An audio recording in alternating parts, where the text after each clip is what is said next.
Hisam yang baru dilahirkan di Masjid Besar Miftahul Abidin Kriya. Kalian tahu nggak sih, menurut data yang disampaikan oleh UNICEF, terdapat sekitar 4,1 juta anak di Indonesia yang terlantar. Jumlah anak terlantar tersebut masih meningkat dan situasinya mencerminkan perlunya perhatian serius terhadap perlindungan anak di negara ini.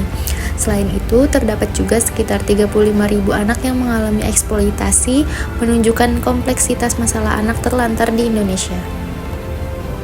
Data jumlah anak terlantar di Jawa Timur bukan sekedar angka dan data statistik. Mereka adalah anak-anak dengan mimpi dan harapan yang sama dengan anak-anak yang lainnya. Kondisi sosial membuat mereka terjebak dalam situasi kemiskinan dan juga kekerasan.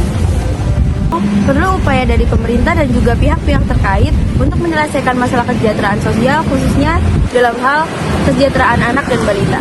Di tengah maraknya kasus anak terlantar di Jawa Timur, UPT PPS AB Sidoarjo atau Unit Pelaksana Teknis Perlindungan dan Pelayanan Sosial Asuhan Balita Sidoarjo adalah salah satu lembaga yang berdedikasi untuk memberikan perlindungan dan perawatan terbaik bagi anak-anak balita yang membutuhkan. Lembaga ini berada di bawah naungan Dinas Sosial Provinsi Jawa Timur dan memiliki peran yang sangat penting dalam memberikan kesempatan tumbuh kembang yang optimal bagi anak-anak balita yang kurang beruntung. UPT PPS AB Sidoarjo berlokasi di Jalan Walter Moningsidi nomor 25 Kabupaten Sidoarjo yang bertujuan untuk merawat dan memberikan pelayanan sosial secara gratis untuk bayi dan anak terlantar. Adapun sasarannya ialah bayi atau anak terlantar, anak yatim piatu, atau anak dari keluarga tidak mampu dan berusia di bawah 5 tahun. Di UPT PPS AB Sidoarjo, para balita mendapatkan berbagai macam pelayanan dan kegiatan yang sangat bermanfaat untuk mendukung tumbuh kembang mereka secara optimal, seperti pemeriksaan kesehatan rutin dan penanganan jika ada masalah kesehatan, serta memberikan pelayanan layaknya di rumah seperti mendampingi mandi, makan, dan susu, serta diajak bermain yang dirancang untuk merangsang kecerdasan dan kreativitas balita. Ini menangani anak-anak bayi yang terlantar dan ditelantarkan oleh orang tuanya. Adapun bayi-bayi yang ada di sini, anak-anak itu usia mulai dari 0 sampai balita, sampai usia 5 tahun. Kebetulan sekarang ada 43 anak. Nah, sedangkan daya tampungnya sendiri 55 anak. Anak-anak di sini juga mendapatkan pelayanan sebagaimana anak-anak di dalam rumah. Mulai dari imunisasi, kami menyesuaikan setiap jadwal imunisasinya. Ketika anak batuk dibawa ke puskesmas, masih ada kendala, kita juga membawa ke rumah sakit. Kebetulan rumah sakit yang bekerjasama dengan kami, terutama rumah sakit RSUD Sidoarjo, terus RSUD Sutomo Surabaya, RSC Menur, dan itu dilakukan sesuai dengan kebutuhan anak-anak. Anak-anak yang mengalami keterlambatan dalam hal berbicara, keterlambatan dalam kebutuhan fisiknya itu juga mendapatkan terapi.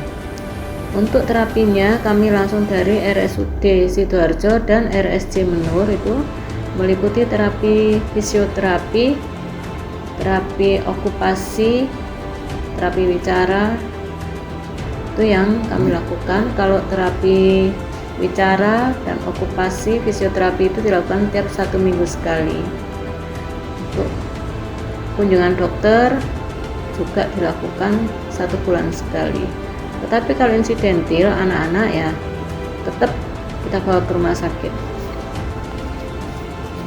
Meskipun anak-anak itu anak-anak yang istimewa, tetap menjadi tanggung jawab kami, dan di sini adalah anak-anak yang istimewa bagi kami.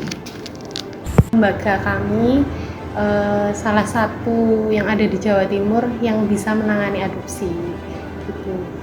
Itu dipilih langsung oleh Kementerian Sosial.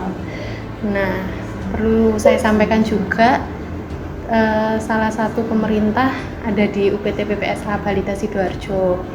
Untuk penyerahan langsung itu langsung ke Dinas Sosial Provinsi. Sedangkan milik swasta ada satu itu di Surabaya juga, namanya Matahari Terbit.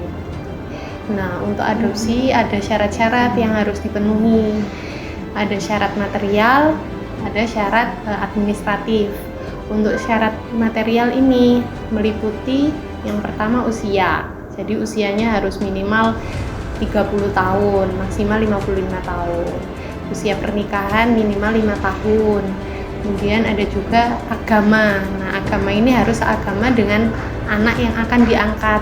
Gitu. Jadi nggak boleh kalau agamanya berbeda. Kemudian ada juga memiliki anak maksimal 1 saja atau tidak memiliki anak sama sekali gitu. Jadi kalau anaknya sudah 2 ya sudah nggak boleh. Itu syarat material. Nah, untuk syarat administratif itu sebetulnya banyak gitu.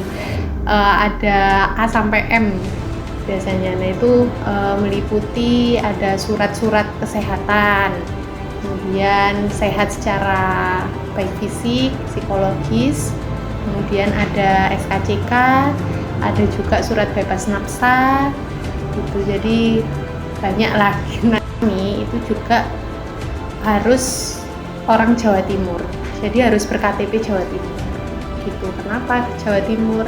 Ya memang lingkupnya kita masih fokus di Jawa Timur saja, pemohonnya juga cukup banyak di Jawa Timur gitu. Sedangkan anak-anak yang ada di sini kan juga masih timpang lah antara pemohon dan juga anak yang siap diangkat.